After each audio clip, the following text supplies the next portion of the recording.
Вся страна стала вот фашистским государством, когда есть права только у одного, у русского народа. И нету никаких прав у других народов. Когда нас пытаются сделать так, чтобы мы все стали русскими. Идет прям идеологическая установка о том, что все другие народы это не просто народы, это субэтносы. Тут один только главный государствообразующий народ это русский, а все остальные это субэтносы.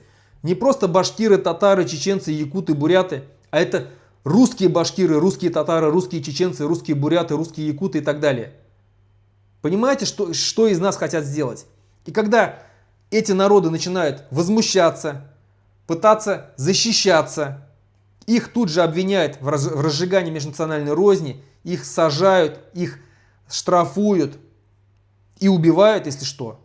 То же самое. Русская община, пожалуйста, вот были уже действия, когда она убивала людей.